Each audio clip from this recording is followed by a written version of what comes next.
Today's topic is water, energy, food, and Nexus. This is the third webinar from a series about how does science translate into policy. We had already two other webinars, one about urban or cities in general, and oceans. And it is an effort from the Future Earth and the Early Career Research Network of Networks. And also we have this the support from the Young Scholars Initiative from the Institute of New Economic Thinking, where I make part. My name is Felipe Botelho. I will be the moderator of this webinar. I'm PhD candidate in economics at the Universidade Federal do Rio de Janeiro in Brazil. And my focus of research is energy transition and energy policy, so I'm pretty much involved with energy. And I had some experience in related with water and food. I'm also a coordinator of the sustainability working group at the YSI INET. So I'm very honored to be here to moderate these discussions with our two speakers or our two guests. I should say that, let's see, I have a briefing here. We have Aditi Mukherjee and Pamela Katic to discuss the topic of today's topic. And the structure of our webinar is a roundtable. So our discussants will, I will ask some provoking questions or to simulate our discussions. So the discussion will be basically 30 minutes, 40 minutes, then we have Q&A. Please feel free to ask questions in our general chat that we can use them to discuss with our invited guests. So this webinar will be recorded. So feel free also to say to your friends and colleagues about this webinar that they can watch later on. And yes, I guess this is the structure of our webinar. Next week we have the fourth one about sustainable consumption and production, and the final one would be about natural assets. So I can see that Aditi and Pamela are already there. So say hi to everyone. Hey. So I will introduce each speaker just for the ones that don't know much about them. So Aditi Mukherjee is currently leads the water and air team at the International Center of Integrated Mountain Development in Nepal. She has over 18 years of experience working on policies and institutions of water resource management, and with a special focus on water, energy, food nexus. She has published over 50 peer-reviewed papers, and in 2012, she was awarded the inaugural Norman Borlaug Award for Field Research and Application, endowed by Rockefeller Foundation and the World Food Prize Foundation in US. Dr. Mukherjee has served as a permanent consultative committee member of the JEF about groundwater governance project, and she's currently a part of the sixth assessment report at the IPCC, and she will contribute in the water and water chapter in the working group 12. Aditi is a human geographer by training and has a PhD from Cambridge University, where she has a Gates Cambridge Scholar. Thank you for coming, Aditi. The second one is Dr. Pamela Katic. Pamela is a social scientist at the Natural Resources Institute at the University of Greenwich. focusing on quantitative socio-economic methods.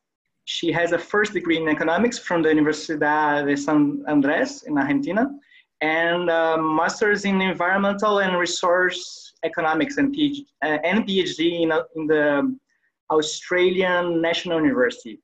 In 2011, she joined the West Africa office of the International Water Management Institute as a postdoctoral fellow.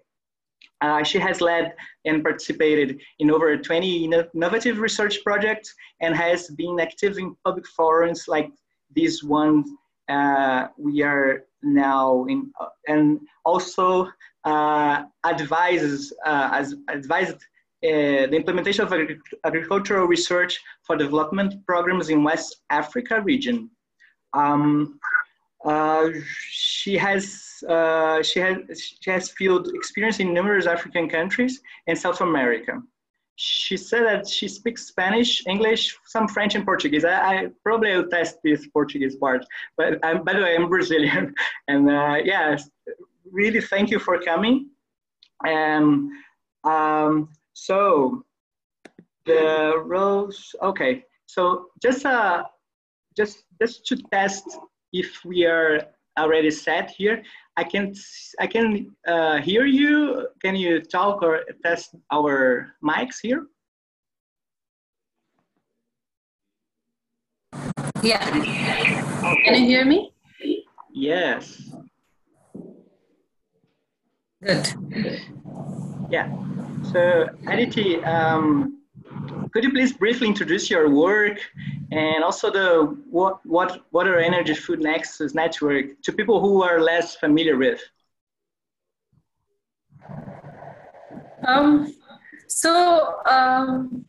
To put it in very, very simple terms, water, food, and water, energy, and food nexus basically means that these three sectors are closely interrelated, and whatever you do in one sector has intended or unintended consequence on the other sector. Now, if you want me to give a more concrete example, so groundwater is like the water sector, but for pumping groundwater to grow food, you need energy. So that's where the linkage between water and energy comes in. And then why you are pumping that water and why you are irrigating is to grow food. So whatever you do in one sector, if you have policies that affects pumping, if you have electricity policies that affects the way water is pumped, then that in turn affects food. So I think the main thing about the nexus is the close interrelationship between the three, and it kind of formally recognizes that these three sectors are interrelated and you cannot look at them in isolation. So I think that's what is very, very important. And how about your current work? It is said in your bio that you're in the water and air team at the International Center of Integrated. So in practice, right. What are your current work on that field? So one of the projects that I'm doing, actually the two projects that I'm doing are particularly relevant from a water energy food nexus perspective. The first is in Nepal. We have installed around 50 plus solar powered irrigation pumps. So the objective is that this is a part of the world where there is a lot of water, a lot of groundwater. I'm talking of the eastern plains of Nepal, Tarai, which is just below the Himalayas from where the plains start, and that's where you have very, very rich aquifers. But one of the major problems in this region is, unfortunately, even though Nepal has a lot of hydropower potential, but not a lot of that potential has not been harnessed yet. So even though farmers have a lot of water just below the ground, within 10 meters, within 10 feet even, so a lot of shallow groundwater, but they don't have access to is helping farmers set up solar pumps, which is kind of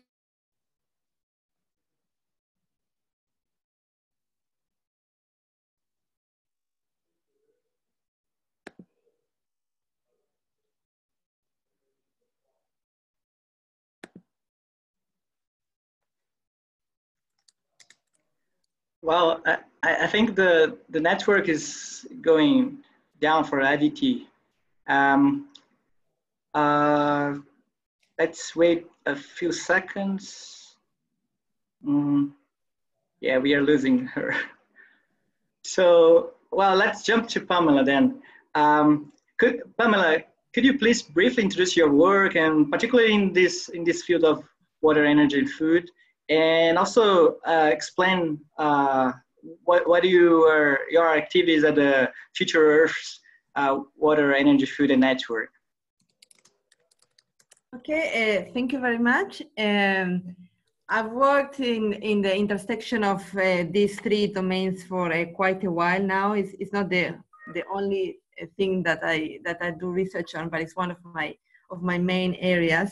So particularly, we've been very interested in looking at economic valuation of ecosystem services, for example, of big dams in West Africa, and looking at trade-offs between energy generation and conservation of ecosystem services, and also trade-offs in terms of fishery impacts or impacts on flood recession production. So I think a big dimension of thinking in terms of the nexus is to try and aid decision making and try to develop tools that can take account of these trade-offs and present these trade-offs to decision makers so that they can make an informed decision within these three domains, and take into consideration, as Aditi mentioned, all the impacts.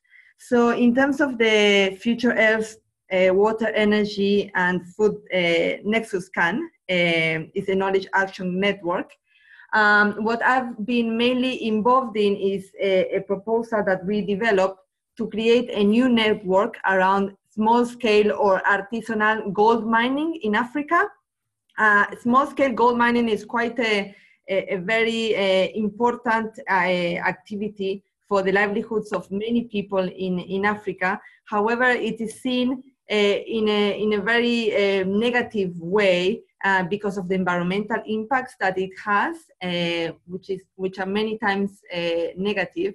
But it does present a very important source of livelihoods for many farmers and many people in the rural areas of Africa. So we presented a project to the Nature Conservancy to create a network of researchers and try to understand how different modes of artisanal gold mining pose or lessen threats to sustainable and equitable access to water, food, and energy systems.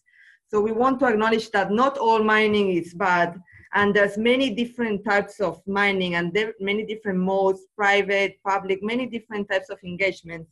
And we want to try and identify those ones that have the least effect on water, food, and energy sustainability, and see how we can understand these different types of mining systems and what are the implications for integrated governance, nexus governance around these mining developments.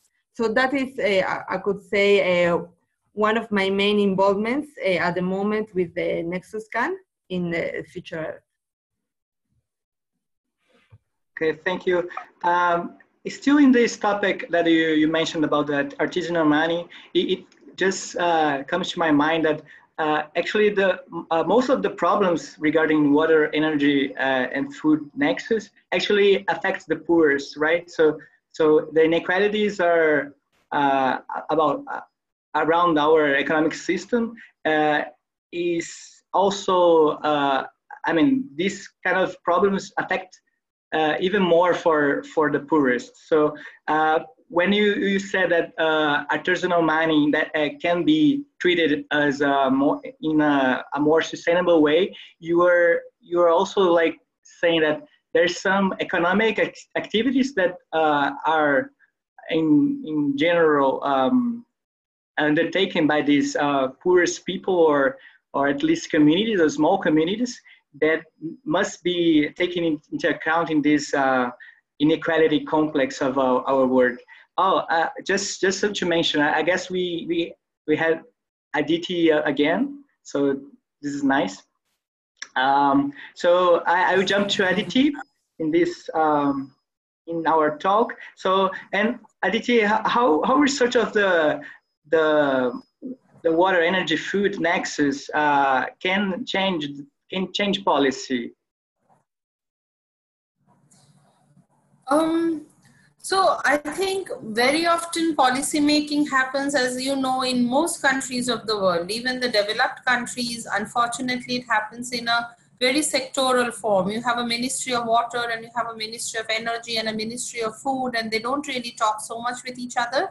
So if our research can actually show that these three sectors are quite interconnected, then maybe that can make a difference. For example, some of the work I did before when I was with International Water Management Institute actually showed that farmers' access to groundwater was restricted by very difficult electricity policies. And by doing some ground research and field research, collecting evidence, I was able to talk to the policymakers. That led to a small change in the groundwater law, which then kind of led to a bigger change in terms of electricity access that farmers got. So the point I would make is that if you understand these interrelationships and design your research not in a sectoral way, but in an integrated, then I suppose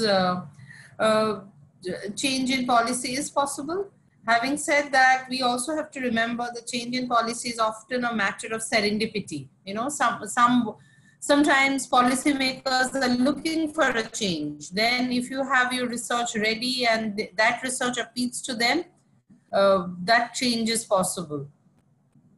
Yeah, that's...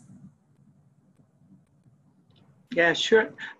So you both are talking about this interrelationship with the research and the policy making. I know that there's a lot of challenges through this channel, and most of the challenges are really to prove or to get some insights about the co-benefits of some sustainable practice, right? So most of the time, the policymakers they go strictly through economic indicators, and I mean sometimes they just act or react from interest groups. So how you think, Pamela, that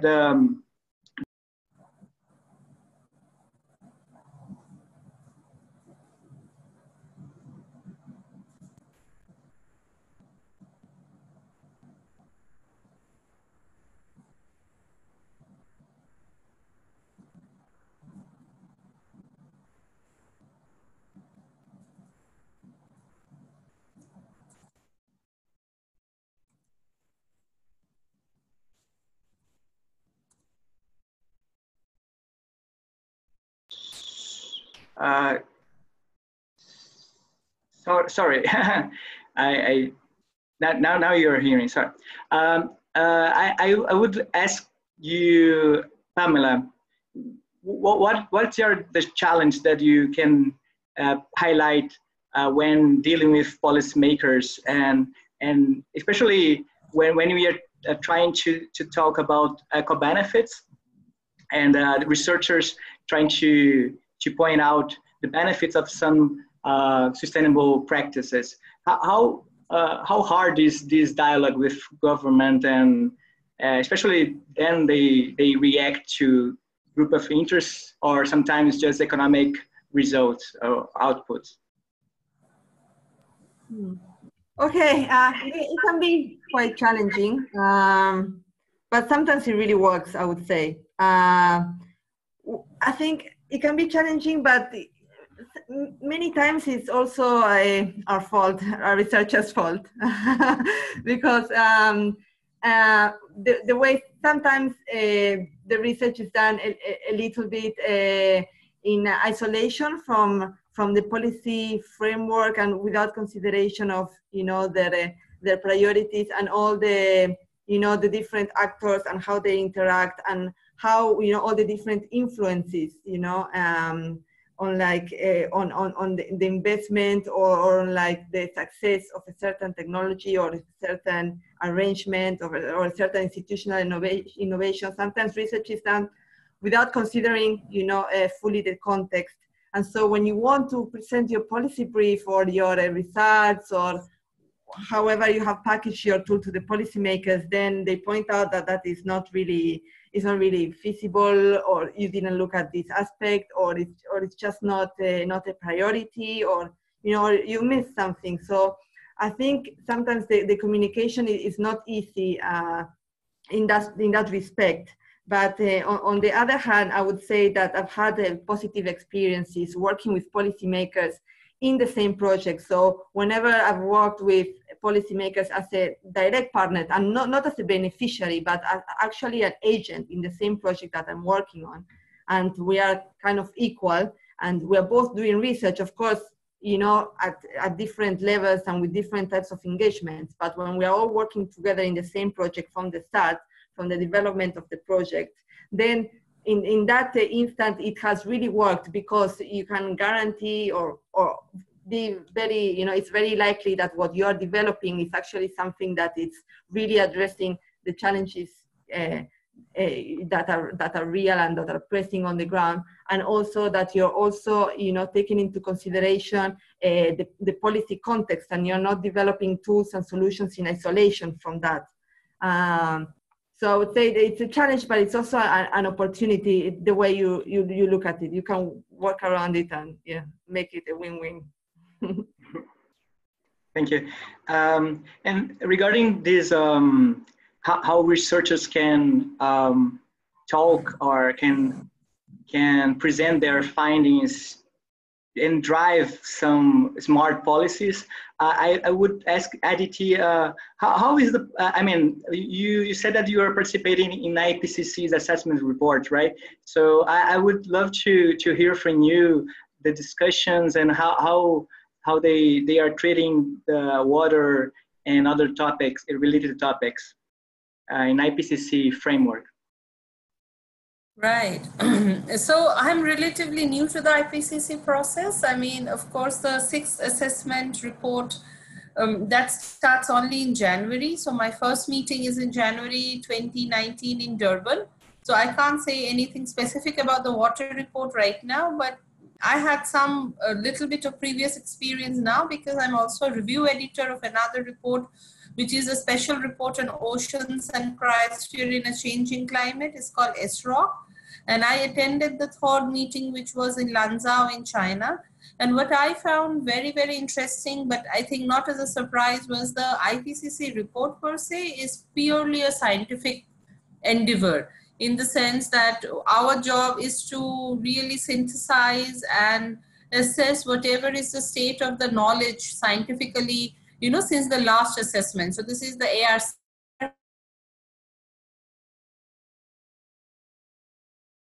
Is really to take a good stock of all the literature.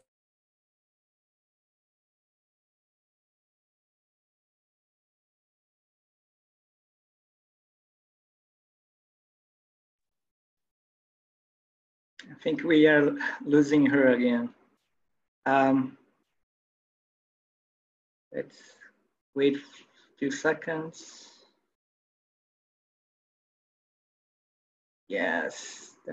So let's keep going. So Pamela, you said that you worked in some Africa countries and also in South America. What you can highlight as similar things and or differences between those countries in different continents?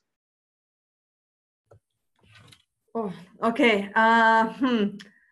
I would say some things are harder in South America and some things are harder in Africa. Okay, in terms of, I would say, let me start by the differences. First off, I have much more experience in Africa than in South America, even though I'm from Argentina. I've worked much longer in Africa, so I know the continent a bit better than my own. So in Africa, unfortunately, what I've found very challenging is that many times between countries, it's very hard to work, in a project with 2 or more countries. Especially in West Africa, there's a big difference between Francophone and Anglophone countries. And sometimes there's not a very fluent dialogue at the policymakers level. Nowadays, it's getting a bit better with their associations, but still the integration is very, it's still lacking in many respects. So that's what I found a bit challenging, that because there's not that dialogue, then it's hard to try to, to look at policies at the regional level. Most of the work has to be done at the national. Whereas in South America, I was working in an aquifer system that's called the Guarani aquifer system, shared between Argentina, Uruguay, Paraguay, and Brazil. And back then, I was working in a World Bank project, and there was a very clear dialogue and a lot of institutional organization to try and address the challenges that were common among all the countries, and also try to look at the externalities between, that were transboundary.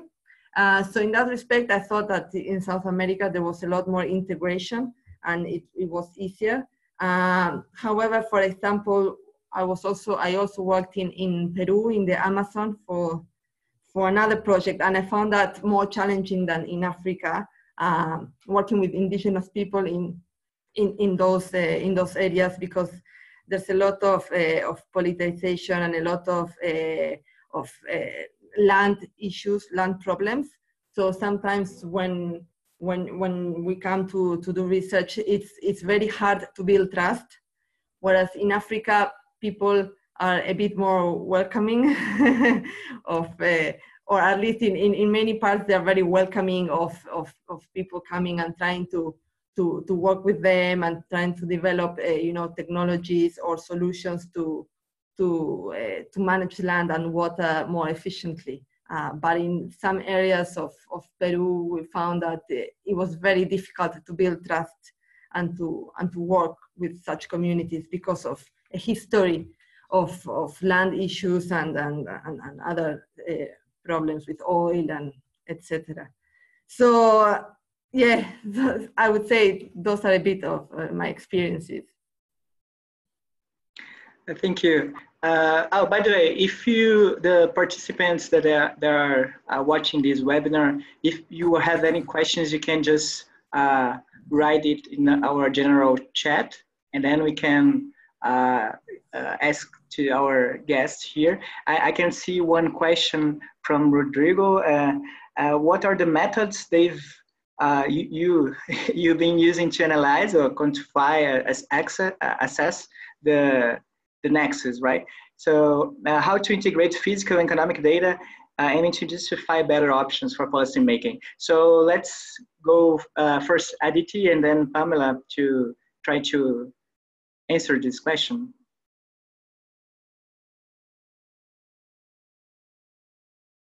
Aditi, are you there?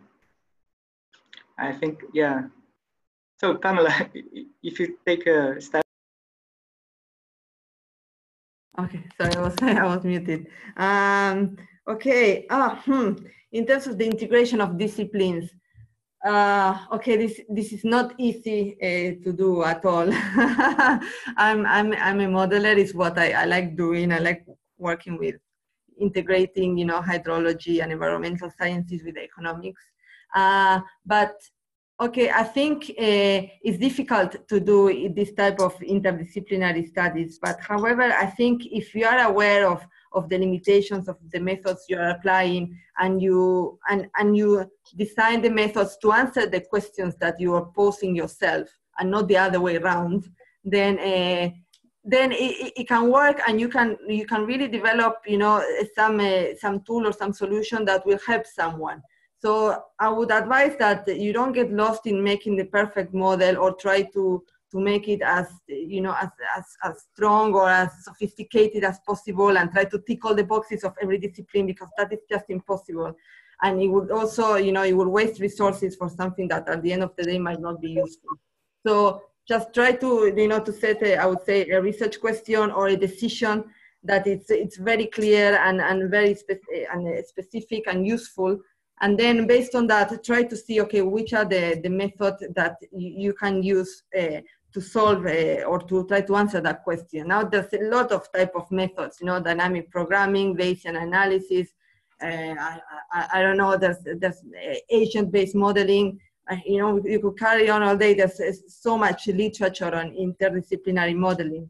But I would say that it's just important that the model that you develop, it helps to answer your question, and that you are aware of its limitation and you present them. So that's yeah, what I would like to say. Aditi, you're there. Okay.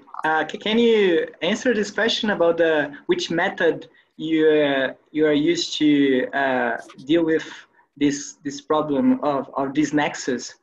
Which kind of method you are used to apply? So I usually use a mixed method, which is a combination of qualitative fieldwork as well as quantitative survey-based data. So I would do a lot of question surveys plus a lot of focus group discussions, policy discussions with policymakers. So as a human geographer, my preferred method is always a mixed method with a blend of quantitative and qualitative. And depending on the situation, I would see what should come first.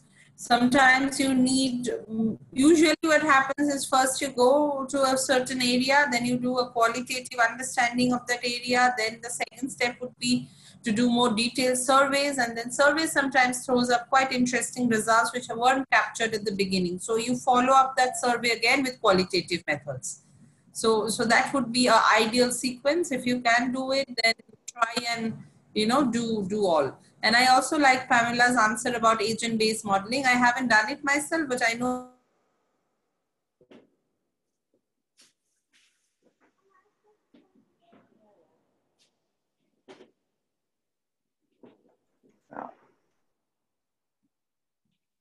We are keeping losing Aditi. So a few seconds. Okay. Well, I have another question. We were discussing briefly the IPCC questions and discussion in climate change. How you think, Pamela, because climate change becomes a high politics agenda, right? So how, and I'm totally aware that the water, energy, food nexus is correlated with the climate part. So how this as the climate change reaches these high level discussions, how it can also bring also the discussion and the practices from the water, energy, food nexus. How's your feeling about this? Okay, I'm not 100% sure if I understood what you were trying to question, to address. It's a kind of open question. But anyways, I'm just gonna give you an answer. So I think that a good way to approach this is to at least, or a way I like to approach this is from thinking about the nexus from a risk assessment perspective, and this is how you can tie it to climate change.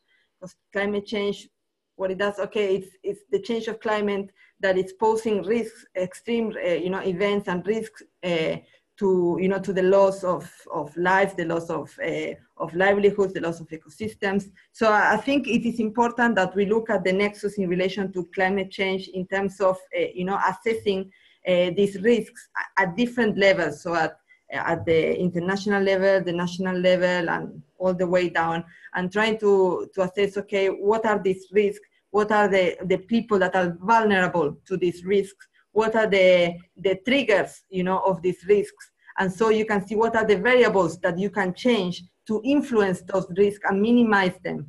And so when you're looking at the triggers and all these risks, you can really see how the different water, energy, and food sectors interrelate, right? Because if you're looking at cause and effect and how it affects different populations and different regions, then you're looking at the three domains in relation to climate change.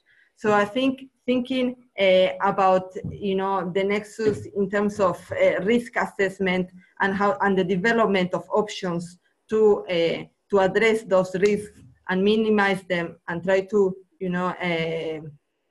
try to generate win-win situations over trade-offs, then I think that's a good way of approaching the relationship between climate change and the nexus.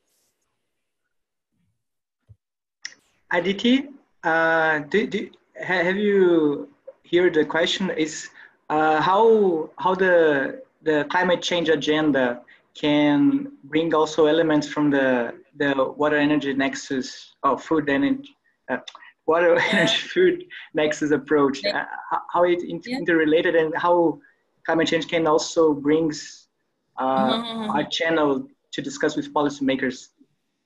Yeah, that's a very good question, Philippe. And right now I was looking through the bullet points that IPCC provided with us for the 6th assessment report, the water chapter. There is a whole section on water, energy, food nexus. So I understand that the climate community, I mean, IPCC, what they do is initially before the chapter writers get together, they actually provide us with a few bullet points about how they look, how they kind of think the chapter should look like. And I was very pleased to see an entire section on water, energy, food, and the impacts of climate change on all these three sectors particularly. But also I think what they have in mind is, I believe, how these three sectors then interlink, and then how all of these impacts are further exacerbated or further compounded. So I kind of heard a bit of Pamela's points, which I completely agree with. I think the entry point for climate change and water, energy, food nexus for me would be how each of these sectors are individually impacted by climate change. Water is impacted in numerous ways, right? Rainfall, temperature. Similarly, energy is impacted in numerous ways. You have to replace dirty energy with clean energy. Similarly, the moment you affect water and energy, your food sector gets affected. So I think you first look at them in kind of how each of the sectors get affected, and then you look at the interrelationships between the two. So, I mean, I think these are the two big topics right now, and they are very, very closely related. Okay. Just for the who is watching this webinar, yes, I incentivize you to post here in the general chat your question. We have a question from Diana, and she's also talking about the methods that we were discussing later, and she would like to have more details about the tools that can actually connect this, because you know these three elements are sometimes you have contradictions or trade-offs between them, right? So how to highlight the interconnections and how to take into account the three of them in a coherent way. So it's more about the tools, the methods, how to cope with trilemma.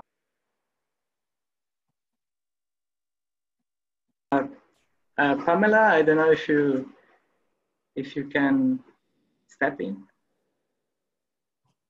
Okay, yeah, I could say, well, okay, a little bit in my experience with, for example, with studying dams in West Africa.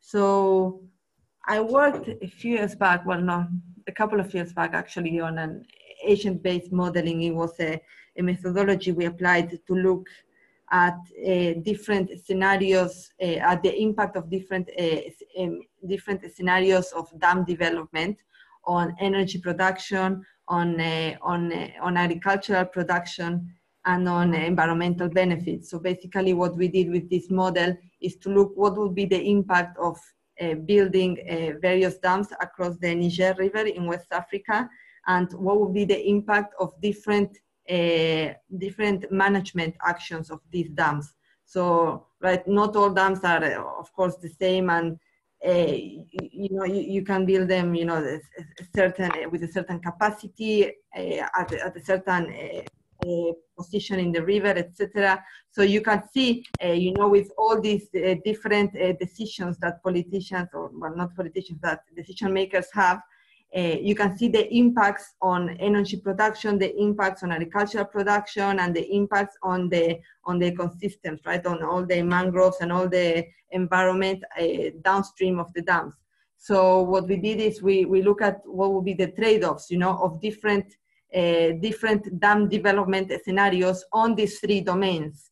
So we think that, you know, such a study was helpful to try to inform, okay, now when we are trying to plan the development of a certain basin and try to, you know, plan the infrastructure, you know, to have information on what will be the impact and the trade-offs of building a certain developing a certain type of dam on energy production, on water for irrigation, on the environment, etc.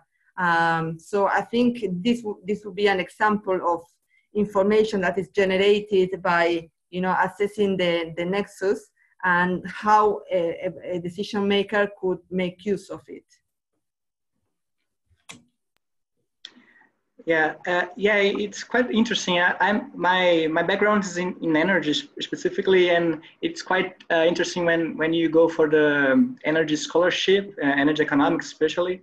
You used to see energy and water or energy and food, so separately, but the core is always the energy part. So I had some work in the biofuels production in Latin America, and we tried to get some idea of the co-benefits of the biofuels production. Of course, there's a lot of negative externalities, but what makes the approach interesting is really to see the effects and try to kind of weight which are like the best, or I mean, which approach can deliver the best solutions in terms of sustainable objectives. Of course, sustainability is quite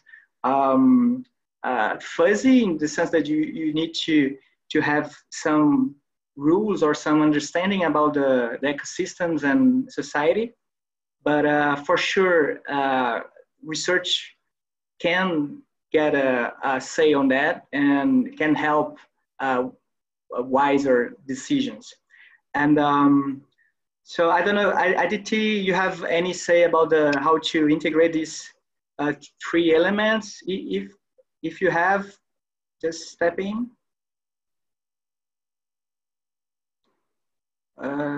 Don't know if she's already there. Okay, so we have now we are booming questions here. So let's see what we. So the first one is Davidson ask about the fragmentation, and not just in the research, but also like in terms of methods. Countries, they have own type of policies. He puts an example about global warming, but in this sense about the nexus, what do you think, Pamela, about this fragmentation? Each one doing different things. It can be good in the sense that you are trying, right? So, but for sure, especially for global warming, is coordinated policy or actions are. It seems to me that can be the best. What do you think about this fragmentation of different approaches? It helps, it not, or what? Do you want Aditi to talk? Because I think she's live. And, Yeah, Aditi, are you there? Okay. Yeah. Sorry, okay. my internet's been really disruptive. So. Okay, did you hear the question about fragmentation? Not just research is very fragmented in this field, but also the policies are very fragmented. So how to cope with these differences and how to make sense of these differences? Oh, that's the $1 million question, and I doubt if anybody, either us researchers or policymakers, have a good answer to that.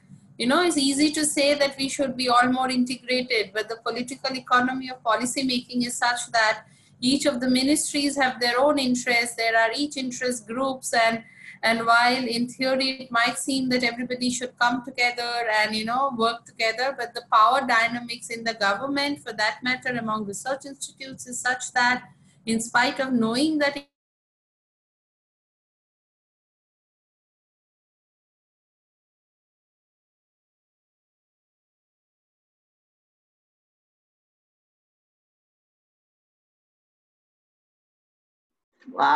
we always miss the yeah, the punchline. Okay, so we have another question. Let's jump for that. Danielle is he's saying that he's a scientist and he spent little time interacting with individuals, probably with policymakers. And Pamela, in your opinion, this how is the experience of someone who has a long story on research and dealing with policymakers, or at least they used to participate in any program research, or they just want the final results and try to understand what the research was done, or I mean, what the result is ended up.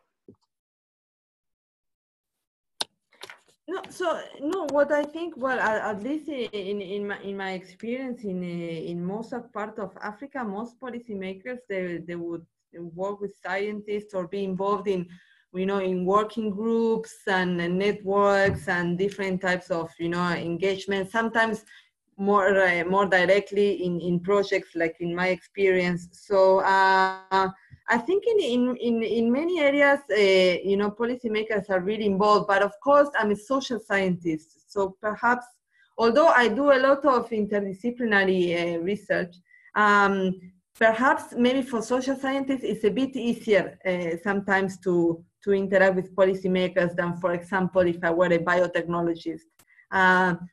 Some sorts of sciences, lend themselves a little bit better to explain or to engage or communicate with policymakers than the hardcore, very physical sciences. So I don't know what type of scientist this person is, but I can understand if they're not spending much time with decision makers. Also, another thing is also, it depends at which level. What I found is that working with, like, let's say mid management, or like also junior management, they were much more, of course, those persons, they were much more easier to work with or to influence, simply because, they probably have more time or a less developed political agenda than the people at the top. Right, so it also depends which level of decision makers you're talking about. This thing, it's just very